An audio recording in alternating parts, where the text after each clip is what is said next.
The other day, I got several ads for what appeared to be the cheesiest low-budget shows ever made. I've gotten weird AI slop fantasy ads before, but this one was different. This one starred real people. I had to know, what was I looking at? It turns out, $1 billion ecosystem. Millions of viewers watching shows you've never heard of. Secret billionaires, possessed children, revenge dad fucking, wolf pregnancies, and levels of bullying previously thought impossible. I found ReelShort. Let's back up to baby's first ad. This one felt so cheesy, so try-hard sexy. He married my sister, and our pact needed protection, so I am here as the sacrificial bride. It's what you wanted, isn't it? Sacrificial. Is that how you really feel, Layla? Do it, Asher. Please, take my virginity, please. You're horny. You're dumb as a bag of hammers. Will you watch this slop? No. So I recorded it, sent it to my friends, and we had a good old laugh. And then I got another ad. Except this one had the budget for Rihanna. Layla came. Reject you, Asher Bayron. Now and forever!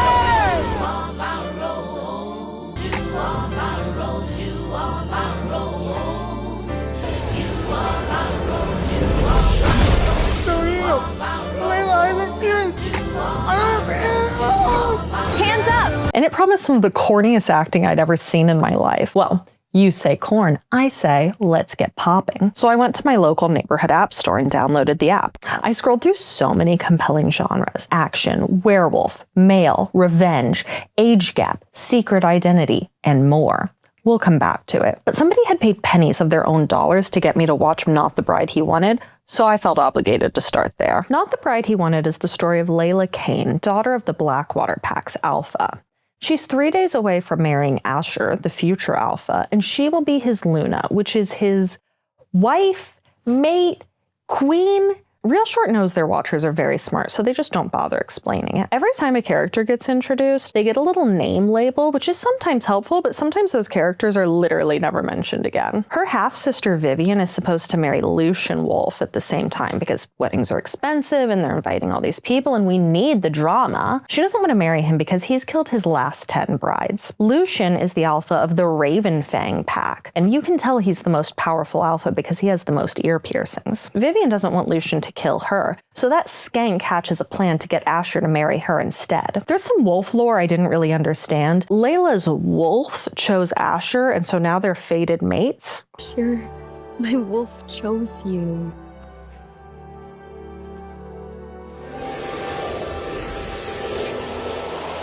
When we talk about their wolf, it's not a pet, it's like their inner wolf, kind of like a wolf projection they can summon, perhaps their true wolf self. I like this woman better than the other one. I want her to be our bride. Our mate. He's betrayed us. She's not our mate. We can't mark her. I'm really not smart enough for this lore. I can tell you that the mates thing is different from marriage and it's not permanent. If you can get a witch on board, you can initiate a magic mate divorce, which Layla does when she dumps Asher. Hi. Layla came. Reject you. Asher Veyron. I am breaking our mate bond now and forever. The story is told over 57 episodes, about 2 to 3 minutes each, and it's about as contrived as you'd expect. People are always overhearing conversations, and that happens a lot because Vivian will tell anyone who will listen that she hates Layla and wants her dead. Vivian's schemes are stupid. Like, she provokes Layla, but tries to make it look like Layla attacked her. So Vivian writes whore over a portrait of Layla's dead mom. No one believes that self-defense graffiti. And this happens after Layla agrees to marry Lucian instead, which the sisters inexplicably decide to keep secret from everyone. This stays as a secret. No one knows that Vivian and I have switched places, not even Asher. Everyone can find out after the wedding. But it doesn't matter, because Asher has as many brain cells as he has cartilage piercings. When he attacks Layla, the effects are so funny. I did not—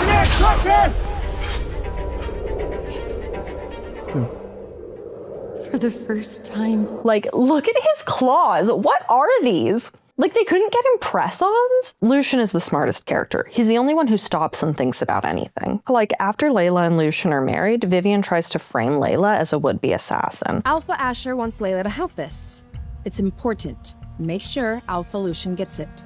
The Alpha of the Blackwater Pack sent Luna this, and we intercepted it.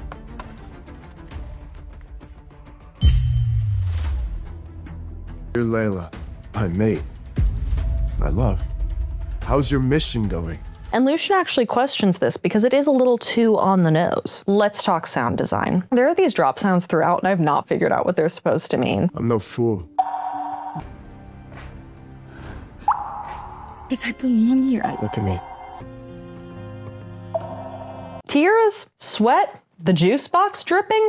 Impossible to know. Layla is attracted to Lucian at first sight, and we know that because of the drip. She likes that he doesn't kill her, hears her out, and values consent. That's the entire basis for their love story, by the way. Lucian's also not evil. All 10 of his previous brides were assassins sent to kill him for respecting women too hard. This is the only real marriage he's ever had. Those other women were assassins sent by other packs to kill him. Also, he won't have sex with her until she wants him, which annoyed me because it meant that I was going to have to wait longer to figure out how this story handled the nodding question. So I don't know what pre-existing wolf lore this drew from, if any. Like, there's this goth Assassin's Creed guy who's an Omega, but that made me pretty sure this story wasn't following ABO rules because he didn't look like the kind of guy who was going to get pregnant anytime soon. But I'm not the best judge of these things. Asher realizes on the wedding day that Vivian sucks, and he actually is in love with Layla. He eventually uses his alpha wolf powers to turn Vivian into an Omega and take away her wolf powers. He goes to Lucian's castle to try to win Layla back, but she tells him to leave. He doesn't, and he ends up banging on the door while she and Lucian bone for the first time. There's no nodding, but there is werewolf sex magic. Please don't do this, please.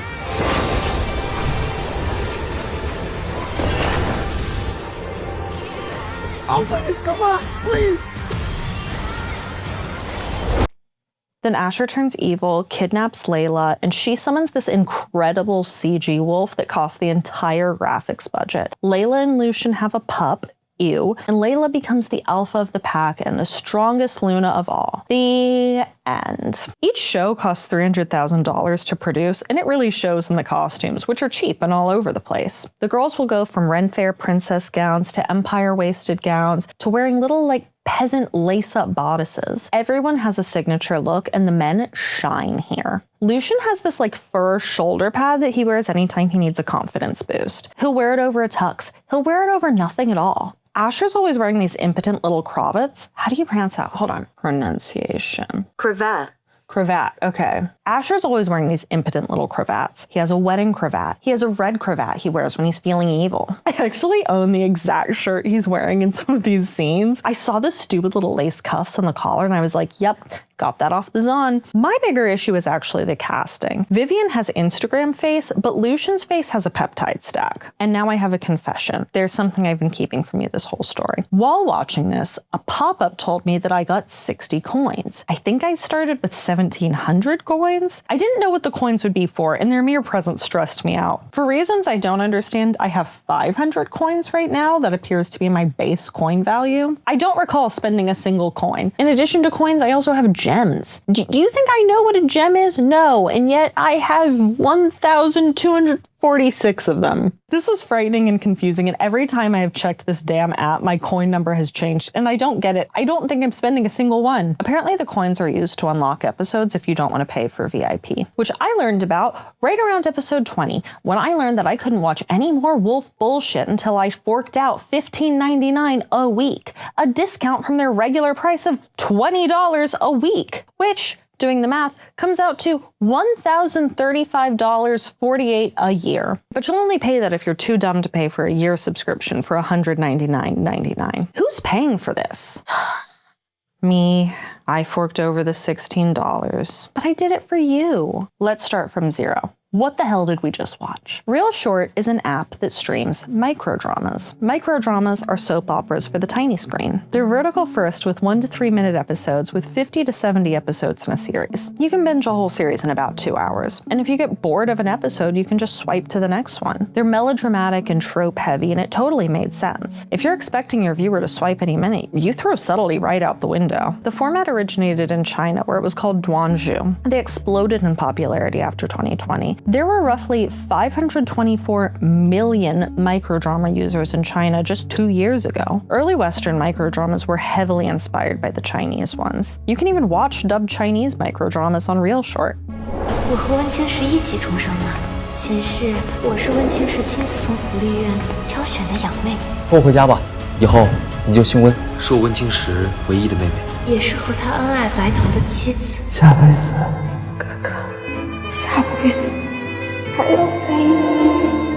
ReelShort's developed by California-based Crazy Maple Studio, which is backed by the Chinese publisher COL Group. ReelShort's not the only player in the game. There's also DramaBox, Good Short, Drama Wave, NetShort, ShortMax, and Candy Jar, most of which are backed by or owned by Chinese or Singaporean companies, sometimes both. And it is breaking containment. The West wants in. NBC will be releasing some Bravo reality show type verticals on Peacock this summer, and some ReelShort produced microdramas. Get ready to talk to your mom about Wings of Fire, The Dragon Slayer is My Ex-Lover. Fox is investing in and producing for Ukrainian company Holy Water's app MyDrama. In partnership with Lifetime, Taye Diggs, a real American actor, executive produced Tides of Temptation, starring Swag Boy Q, another real American actor, which he launched on his platform, Microhouse Films. His app is interesting. There's only 7 titles right now, but it looks a little bougier than the other platforms. Taye Diggs is no stranger to the microdrama world. He starred in another series for Candy Jar titled Off Limits and All Mine. And it's not because everybody just decided this was peak storytelling. A report by research and consulting firm Omedia estimated global microdrama revenue at $11 billion, expected to grow to $14 billion by the end of 2026. The US is the second largest market outside China with a value of $1.5 billion. And when you look at ReelShort's revenue model, no shit companies went in. 1 week in ReelShort's heaven will run you $19.99. A month is $39.99. And a year is $199.99. So I compared that to what the major streaming services charge for their ad-free plans. Monthly, it's more than double any other service. But yearly, it's middle of the pack. Then I compared it to some other microdrama streamers, which are all priced fairly comparably weekly. Some of them have a weird coin model to pay for episodes, which I had no idea how to put into Excel. For comparison, defunct short-form streaming service Quibi was $7.99 a month. R.I.P. Quibi. You crawled around like a fucking jackass so this app could fly. And the money's flowing in. According to an article in Fast Company, ReelShort is estimated to have reached $1.2 billion in revenue in 2025. And it's helping the entertainment industry. These productions provide real jobs in an industry that's been losing jobs since the pandemic started. And the actors don't seem to hate it. They're getting paid. SAG-AFTRA has an agreement where short-form actors in projects with budgets under $300,000 have to make at least $250 a day. I don't know what ReelShort's actors are making. And behind-the-scenes footage, which, yes, is published by ReelShort, the actors seem like they're having fun. They keep taking these roles, and ReelShort's pumping out new content all the time. And all of that seems like it's working. Even though ReelShort has fewer daily active users than Netflix and Disney+, Omedia's research showed that people who use ReelShort spend more time there than legacy streamers. That is insane. And so with that in mind, I had to know. Did companies just see dollar signs, or was there something more to this format? I went back to the catalog to find out. Most of ReelShort's catalog seems to be for women. There's a lot of romance covering the classic subgenres: billionaire, sports, mafia, werewolves, fantasy, etc. But ReelShort seems determined to carve out their own genres too. One of these is dadcore, perhaps part of a broader dadiverse. This has 2 subgenres: daddy for when the love interest is a father or a DILF, and daddy's friend when the love interest is dad adjacent. Unfortunately, uncle counts. There's also stepbrother, which appears to have a huge overlap with enemies to lovers. If you ever wanted Casey and Derek from Life with Derek to get together, this is the one for you. Another genre is the off-brand IP, which is the Spirit Halloween costume version of stories you already know. Return of the Reaper is discount John Wick. End of the World, Start of My Empire is Mad Max constructed from a vague memory of a Wikipedia article. Sometimes they pretend to build on real IP, like Rustblade Witcher or American Sniper: The Last Round. You'll see a lot of Mad Lib titles too. Reborn to see the football stars ruin themselves. Pregnant by the Golden Billionaire Bachelor. Stop! That homeless man is an American hero! I want to like these, but they're trying way too hard. Some of them, like Campus Saga, Superpower Teen, feel like they somehow made it to production without ever getting a real title. There are also these AI animes, which I found too weird and unsettling to watch for more than 10 seconds at a time. Sir Edmund, do not fret. It will surely be a boy this time. The Radiant Order will finally have a worthy heir. May the heavens have mercy on me. But this wasn't about finding the funniest title. This was about finding something that would make me get it. I didn't hate the first Wolf show, so I played it safe with another, The Cursed Alpha's Mute Bride. The title promised a challenging role for the Mute Bride, and I was pretty confident I was about to watch a star vehicle. This is the story of Wren, cursed into muteness by her evil stepmother like some kind of wolf Cinderella / Little Mermaid. Her curse will only be broken if someone tells her they love her. Ha ha ha, no one will do that. They live in a normal world with normal tech, but they wear Ren Fair clothes because they're wolf girls. That's called world building. Her evil stepsister is marrying Nikolaus, a scarf-wearing douche. They treat her like shit and won't even let her bathe in the house. Oh, and remember, no showering or bathing in our house. We don't want you sullying any more than you already do. When she goes to the river to try to clean off that wolf stank, Nikolaus and his goons try to rape her. She's saved by Alpha Hunter Silver, a man with a leather jacket and a chest goatee. He wraps Nikolaus's ass in a little package, seals it with a kiss, and hands it to him.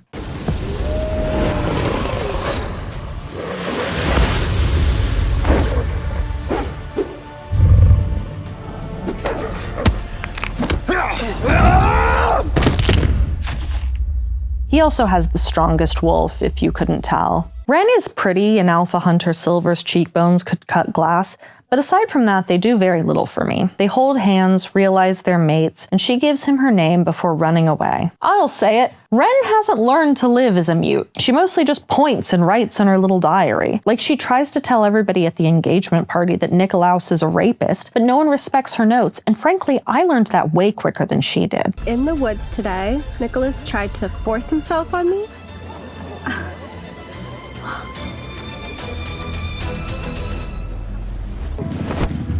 Smell my mate.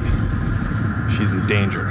When Alpha Hunter Silver shows up at the party, we learn that he's known as the Virgin Eater, which is either a threat or a promise. Alpha Hunter?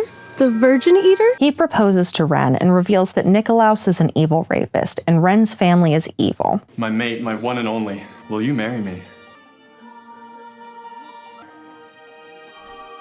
God, she doesn't deserve any of this. She can't even speak. She said she had to bathe in the creek because you wouldn't let her shower in the house? I did it for the help of the pack. He tried to rape my Luna. That was a lie. He wouldn't do that. No, I was there. I was the one who stopped him. And I saw him run off after Alpha Hunter kicked his ass. What a piece of shit. I guess the mute girl wasn't lying. Everyone believes him because he's a man and he said it out loud with his man voice. Then he gets so mad he summons his wolf, which is cursed, and goes apeshit. Wolf shit? Oh my god, it's Fenris. Alpha Hunter's cursed wolf.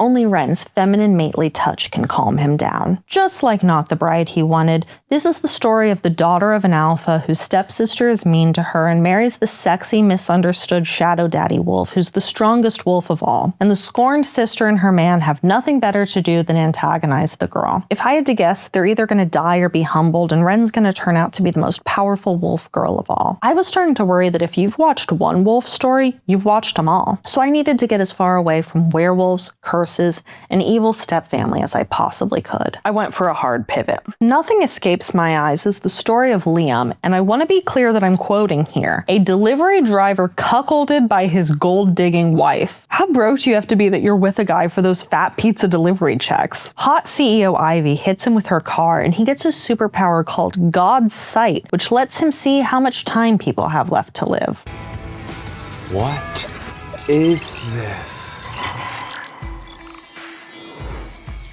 And it's not the Death Note Shinigami eyes, okay? Because it also lets you see, quoting here again, the true value of things. I thought this would be something cheesy like love or friendship, but no, it's literal. He has price vision. Like, he can tell that there's a super rare fancy card in a pack of cards. And because he knows the true value of things, he won't be lowballed by some geek-ass clown in a cat shirt. You really think I'm stupid? First, this is a radiant white dragon goddess. PSA 10. That's a perfect grade. Second of all, there's only 39 copies of this in the whole world. That's 1998. So third, I want $1.5 million. Final offer. He runs into Ivy again, except this time she only has 1 minute to live. He tells her that, and she believes him, because when she was 8, a tarot master predicted that this would happen. The card you have drawn for your future is death. And then he saves her from her car exploding. As he bikes away from their second interaction, Ivy realizes he's the one. Liam gets home and realizes his skank wife Janice is cheating on him with a millionaire hunk who will spend all day spanking her. It turns out that she was actually gold digging the spanker. The description did not make that clear. Janice hands him divorce papers, and then Ivy shows back up. She announces that she's Liam's fiance now, and then she proposes to him. He says yes. I could recreate this plotline in The Sims. And now the game has changed. Janice says she'll be demanding $3 million in alimony. Janice, you are married to a pizza guy. No court will believe that number came from anywhere other than your ass. Ivy and Liam leave. They're fiancés now. New arc. Today is the day that Ivy's grandpa chooses his heir. Who do you think he'll pick? His successful 23-year-old CEO granddaughter? Or her hater family who won't even save a random little girl dying in front of their estate? Please save my daughter. Get out of here, bitch. And you better not let your daughter die here. It's my grandpa's birthday in there. Liam runs over and helpfully tells the mom that her daughter has 5 minutes to live. And then he whips out a straw, stabs it into the girl's lung, and saves her life. His superpower is a cheat code to The Price is Right. How did he do this? Who cares? Moving on. In the mansion, the family competes for Grandpa's affection by offering him various antiques. Liam humbles them all with a quick price check. See, the bowl, it was recently made. It costs only $1,000. And the statue, that is a fraud. Fake, it's only $200. And see, the gun, it is from the Civil War era, but it was only used by a soldier. 100K. But see, this painting, Ivy's painting, is priceless. He hasn't explained this to anyone in the room, and then he burns the top of Ivy's painting gift to reveal that it's actually the Mona Lisa, which was just at a random thrift store and not like the Louvre. I guess this exists in an alternate reality where it was never recovered after being stolen in 1911 and literally nothing else changed. I liked how the story actually relied on its absurd premise. I felt like the writers were trying to figure out fun situations for his eyes to solve, contrived as they were. But I got this feeling after he burned the painting that I could just guess that it was just gonna be more of that, and frankly it wasn't hooking me. Maybe I needed to watch what people were actually watching. And that brought me to Miss CEO's Baby Daddy is the Merchant of Death, a title which is 3 different themes exploring each other's bodies. But it was the yearly top #1. They don't give that out to just anyone. This features a classic ReelShort niche trope. Deadly blue-collar worker who everyone makes fun of for some reason. Connor Reed is an arms dealer, a job the writers don't understand because he's currently going undercover as a trucker. Based on his appearance, they're taking arms dealer literally. Connor rescues a hot woman from a biker gang, and suddenly they're eastbound and down in the backseat. And there's this incredible off-brand Imagine Dragons song playing the entire time. It rules.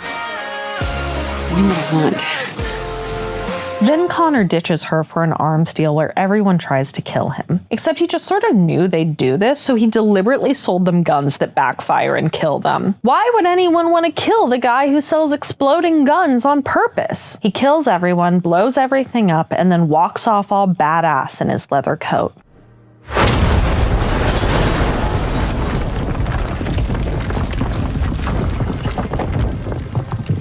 Four years later, the hot lady shows back up. Oh, sorry, that's Miss CEO, and her name is Charlotte. And she's not just a hot lady. She's a hot mom. Cue her 4-year-old daughter, Summer. Even though they've had literally zero contact in 4 years, Charlotte got a paternity test, and Connor's definitely the dad. Maybe she saved some of his... Oh, never mind, that's not important. In true ReelShort style, Summer is constantly bullied by the other 4-year-olds who can smell the lack of dad on her from miles away. Other kids say I don't have a daddy. You're not gonna leave me, all of you. I do ugly for you. No. Of course not. And that won't do. Charlotte girl bosses Connor right into marriage, so Summer's not a bastard anymore. This won't stop grown adults from bullying her, by the way. Connor has his own goof troop of Matrix cosplayers who tell him that even her family hates on this kid. And he scrolls Instagram and realizes how sad his daughter's life is because she's fatherless. Summer got bullied again today. Some brat called her a fatherless stray. Took her to get her favorite ice cream to cheer her up. To the man who disappeared on us, I will never forgive you. This show is when I noticed the formula. Our protagonist, a good person, kind, gentle, often wearing white, encounters a bad person who you can identify because they immediately bully our protagonist out of nowhere. The good person just takes it. Then, good person's ally shows up. If we're lucky, they start hitting the bad person, which is good because they deserve it. Then another person will come in, and they'll either be a bad person and start talking shit, or a good person who delivers righteous vengeance. They usually switch off, and then that cycle just repeats. Though to its credit, Miss CEO breaks form a little bit by having Charlotte be a bitch. Charlotte and her daughter visit her family, and everyone makes fun of them for the whole illegitimacy thing. You're the one who got pregnant like a common whore without even knowing the father. And you are nothing but a worthless accident who should have never been born. How can you say that? She's your granddaughter. Not to me. She's some fatherless accident who belongs in an orphanage. Does anyone on this app have any fucking manners? Then her dad literally canes her, kicks her daughter, and threatens to kill them both. And then they lock her daughter in a closet to have an asthma attack away from the legitimately born. I knew I was over the bullying when I realized that I could do it better. Like, the kid's parents' marital status isn't her fault. Has anyone tried making fun of her for the asthma? What about that dorky watch? Maybe this preschooler is a real bitch. There's more here. And Charlotte got knocked up by a trucker and no one calls her a lot lizard. Not even once. Put me in, coach. Anyway, Summer Go-Go Gadget calls Connor, who shows up sexily, rescues Summer, and then hits Charlotte's evil family. Yay. And then we really see that formula come into play in the next arc, which takes place in the cheapest hotel ballroom they could find. Bad people talk shit about Connor, his wife, and his daughter. Connor, a good, isn't afraid to hit a woman, and he does. Then someone new shows up, rinse and repeat. Frankly, I expected more from the yearly top #1, and I dropped it. If Miss CEO's baby daddy is the Merchant of Death couldn't hook me, could anything? At this point, I struggled to connect with the shows. I knew who was good and who was bad before their name label even graced my screen. I cracked the formula, and once I saw it everywhere. It was in every show. Every show was the same dumb revenge fantasy. You thought you could steal my boyfriend? Well, I'm actually married to the most powerful alpha, and I'm the most powerful wolf queen in history. You thought I was just a pizza guy you could cheat on? Well, I see the true value of things, and yours is 0. You thought I was a disgraced single mom? Well, I'm Miss CEO, and my baby daddy is the Merchant of Death, and a billionaire. He's a billionaire, we learned that, and we're married. So eat shit. I had to keep looking.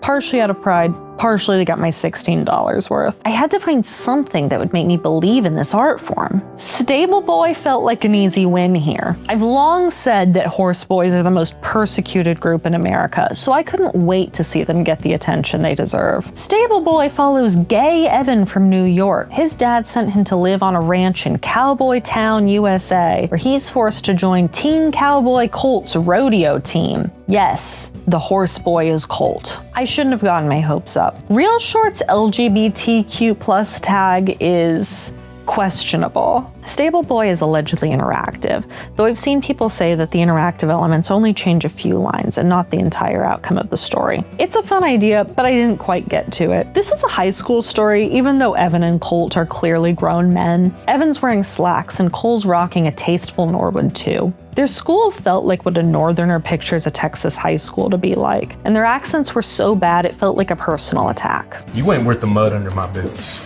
He's lashing out like a wounded raccoon because you're getting close to what hurts. What the hell is going on in here?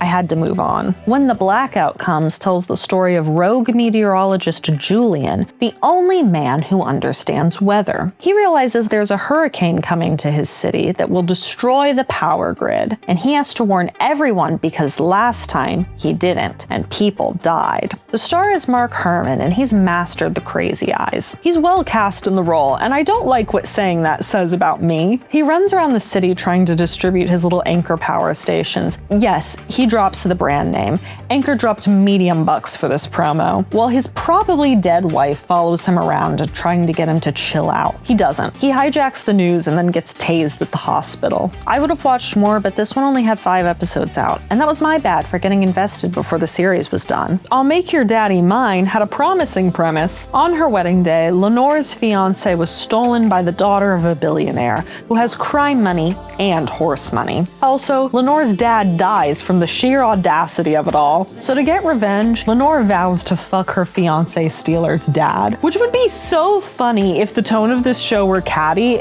but instead it was just like weirdly horny. The Arthur Thornton is afraid of riding bareback?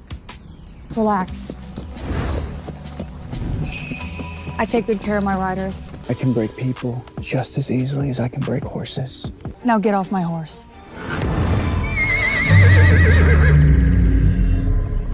My 1 week was running out and I nearly gave up, but I was willing to give ReelShort one last shot. And then I saw American Sniper: The Last Round. Immediately, I had questions. American Sniper, the 2014 movie starring Bradley Cooper, had a cinematic universe? Also, American Sniper was a real guy who died. He is dead. He is canonically dead in the movie. So how did they keep the plot going? It turns out they didn't. American Sniper, the 2014 movie starring Bradley Cooper, tells the story of a real man, Chris Kyle. American Sniper: The Last Round tells the story of a fictional man, Carl Oliver, who is known as the King of Guns. We start by watching Carl shoot 2 white men randomly standing around the desert with airsoft guns and empty body armor from 4,000 meters away. Carl's mentor, commanding officer, only cares about guns. He wants to go home to his gun range where his hot daughter lives. But then he gets brained by another sniper, and Carl just sort of angrily fires his pistol at random. Carl is awarded the Medal of Honor for making the Guinness Book of World Records, only when the president pulls back the curtain to bring out Carl, his dress uniform is neatly folded up on the ground and he's nowhere to be found.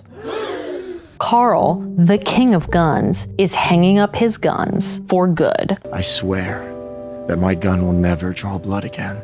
Which is good, because that's the law. And then he just sort of moves to his buddy's shooting range for work. Also, no one knows he's the King of Guns there. The range is basically just a tent in the desert staffed by Jane, the hot daughter, and Rebecca, her 7-year-old daughter. Carl's thing is that even though he's lived there for a year, everyone except Jane and Rebecca treat him like he's the dumb janitor because he won't touch a gun. The first half of the show has a pretty straightforward format. The shooting range is staffed exclusively by Carl and Jane. At first glance, it's a business, but in reality, it's a venue for people to show up and bully the 2 of them. And then Carl will use his superior gun knowledge to put them in their fucking place. Our first antagonist is Italian-coded Benny. What's Benny short for? Benito? Mussolini? He's Jane's ex-husband, and he's here to do something that family court would heavily look down on. Jane's not having it. She pulls a gun on him, and Benny immediately takes it and points it at her, and that pushes Carl to shoot out the trigger of the gun. And then he leaves the gun he used on the table next to Benny while he checks on the girls.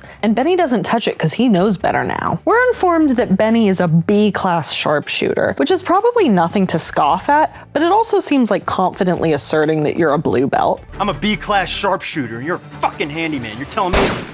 Carl humbles him by disassembling and reassembling a gun faster than him. And then he beats him up. And then like immediately after that, like his knuckles are still bloody, the national shooting team shows up. They're trying to impress Chris Redford, who Carl knew from the service but doesn't respect. Luckily, Chris has face blindness and he doesn't register Carl at all. The team captain sends out a completely unimpressive spread at 50 meters, bragging the entire time before his gun jams. He's the best shot we got.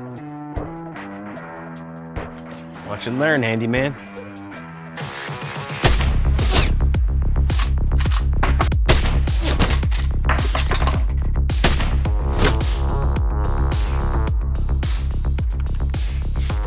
Not bad.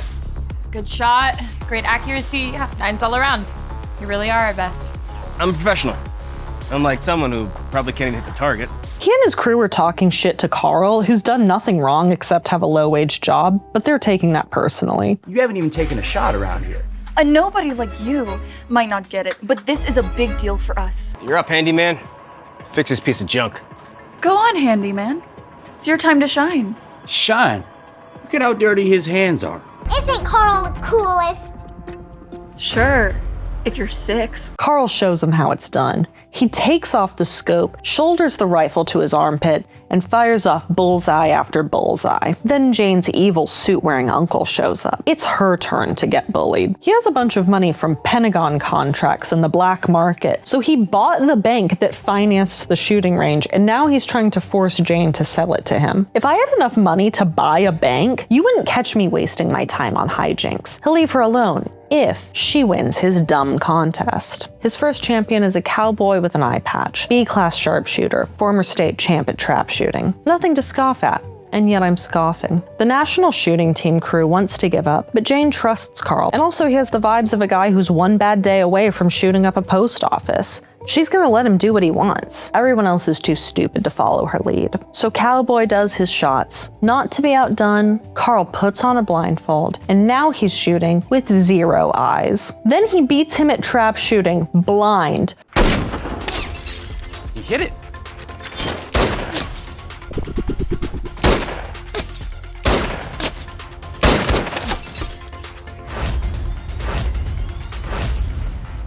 A 15 out of 15 in 17 seconds. Did he do it by ear? Who is this guy?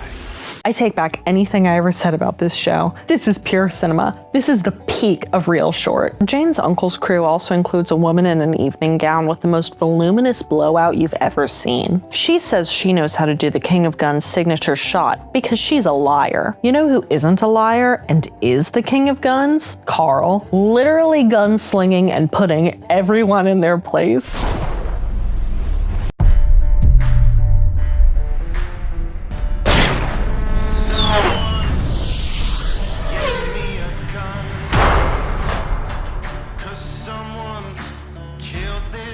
And now everyone realizes that the guy they thought was just the local dumbass must be the King of Guns. This show feels like a gag show inside a real TV show. It's not good, but it's incredibly funny. Carl's supposed to be cool and stoic, but he comes off as creepily aloof, and the way everyone treats him just reinforces it. He feels like he was supposed to be Goodwill Hunting with a body count, and it totally misses the mark. Carl is played by Mark Herman from The Weather Show, a name that seems to translate to Mr. Man. He was born for this role. Mark is one of the go-to action heroes of the ReelShort cinematic universe. He also stars in Fiancé's Betrayal, Dante's Inferno. He saves Layla from Not the Bride He Wanted from the grandpa from Duck Dynasty by literally wielding a quarter like a shuriken and cutting a bullet out of the air. I cannot make this up. But he can do romance too. Check out his range in Dr. Boss Is My Baby Daddy and Puck Me Baby One More Time. An underrated quality of Mark's acting is his dead crazy eyes. After kicking Benny's ass, he gives him a talking to where it seems like he's staring through him, probably because of the unimaginable horrors he's seen throughout his career as a soldier. ReelShort actually has these behind the scenes videos that I watched. Some of the ways I prepared, I practiced the art of stoicism. I read a few stoic books. Dude really read Meditations and proceeded to give the most hoe-scaring performance of all time. Jane's actress is the most talented one here. I feel like she'd really crush it on a procedural. Let her star in FBI, she couldn't make it worse. The second half of the season devolves into this weird crime plot where this, again, Italian-coded villain is trying to force Carl into joining his assassin guild. Frankly, that wasn't as interesting to me as the convoluted series of challenges, so I dropped it, but I immediately picked up the sequel. The second season is called American Sniper, The Kid of Guns. I assumed it was about his son, but this is ReelShort we're talking about. You cannot guess this insane premise. Carl dies saving a 9-year-old from a car explosion, and then his soul is transferred to the 9-year-old's body. No one will ever convince me this app is bad. If you wondered how long we would have with adult man Carl, the answer is about 90 seconds. He delivers the stiffest action hero line. Sorry, I can't. You're breaking up. Snipes a would-be killer in broad daylight, teleports to the car, it explodes, he dies, and we see his soul transfer to the body of 9-year-old Spencer Westchester. Carl accepts his new reality immediately. Spencer and his hot older sister, Eleanor, go to their painfully southwestern family's gun range, which Eleanor owns. Even though Spencer just got out of the hospital for barely surviving a car bomb, no one asks how they're doing. Instead, everyone just makes fun of them because they're orphans. Too bad his legacy's dying with those orphans running the range. In this world, gun ranges should only be owned by the best marksmen, not orphans, and certainly not grown men in 9-year-old bodies. The Westchester family sets up their own contrived series of challenges to decide who should own Eleanor's gun range instead of her. I don't know why Eleanor's ownership is being called into question. Probably no one likes Spencer and she's collateral damage. Spencer wants in, he's done this before, but Eleanor and hot cousin Brad are too dumb to tap in their star player. Instead, the adults play their dumb little games, all while making fun of Spencer, who just sits on the sidelines like yeehaw young Sheldon with his stupid outfit and smug look. Who among us can't say he deserves it? It makes you wonder, was the real Spencer an asshole? And what's up with him? Did he and Carl's souls merge? Is he dead? I don't think we ever get an answer. Eleanor's shitbag cowboy cousin intentionally hits her with a ricochet, which is really her fault for having the poor foresight to get shot. No one takes her to the hospital either. This is a job for a possessed 9-year-old, and Spencer taps in and wins. And the crowd goes wild?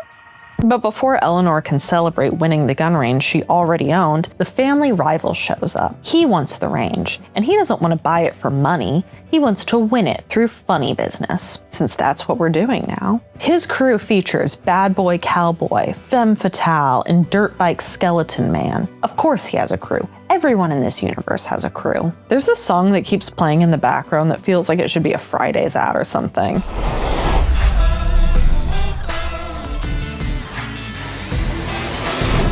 TGI Fridays, eat your fucking heart out or whatever. Spiritually, this show is a Fridays ad. American Sniper 2's challenges tried to be badass, but these are just goofy. For the final challenge, Dirt Bike Skeleton Man uses his gun kinesis to assemble a gun on the fly, which seems impossible to beat because no one else has psychic powers. Spencer's just standing around, smugly drinking his fuck-ass juice on the sidelines. That little boy needs to make them eat shit, and at this point, I was just holding on until he did. Luckily, I didn't have to wait long, because finally they tapped Spencer in, and the bow tie came off. The mighty Westchesters are gonna bet their entire range on their little prepubescent turd.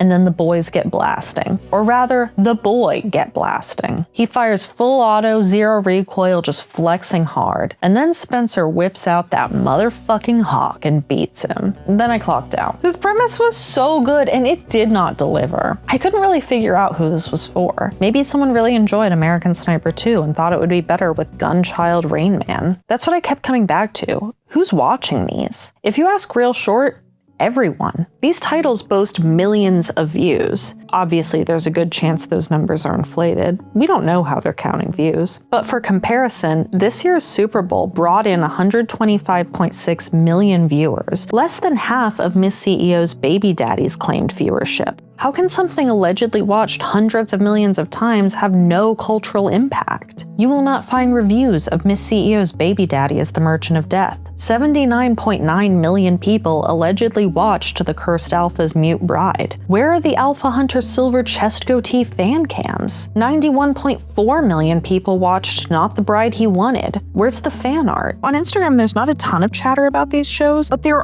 do appear to be people who actually review them. So I don't know. Is that the start of a fandom? Maybe. No one's writing fan fiction about these shows either, with the almost sole exception of Waterboy, which has a small but proud presence on AO3. There are subreddits dedicated to ReelShort and other microdramas, but there's no real fandom. It's mostly people just asking for links to watch the whole things for free. People aren't thirsting for Vivian, Not the Bride He Wanted's villain origin story.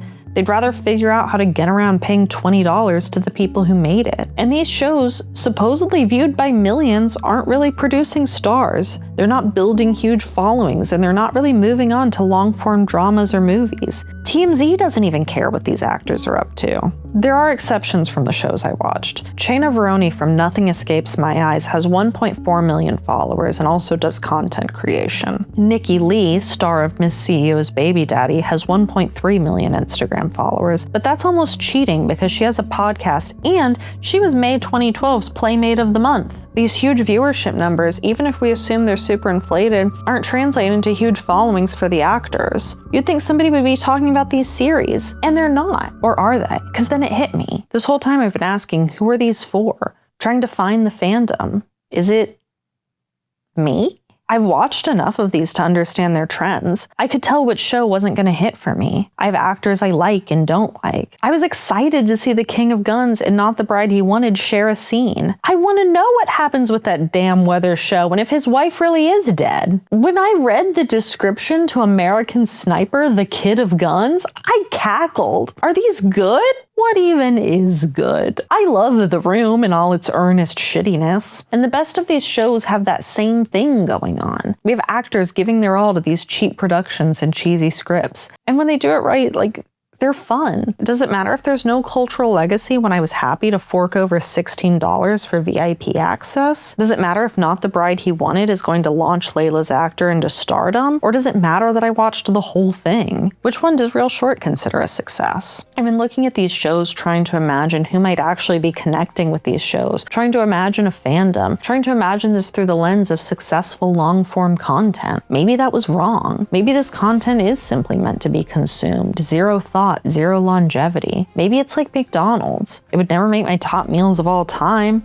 but when I yearn for slop, will it not deliver? I think ReelShort is fine with that. ReelShort just wants you to keep watching and fork over your $20 to do so. And I did. Against all odds, fucking American Sniper 2 has stuck with me. I'm not kidding, I couldn't shake it. I think about this dumb show before I go to sleep. I made my husband watch it again with me. We have been joking about it all week. I genuinely think it is funny enough that you will enjoy watching it on your own. You'll laugh at it, not with it, but does that matter? And I've just spent the last, hour telling you about the slop I watched? Is this for me?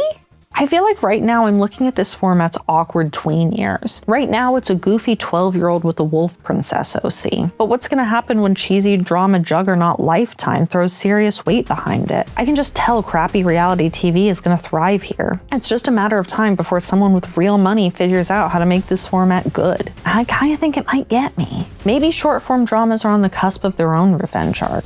I laughed at them. I said they were stupid. I bullied them for no reason. But what if we're about to find out that short-form video doesn't have to suck, and it's actually the strongest alpha wolf Luna of all time?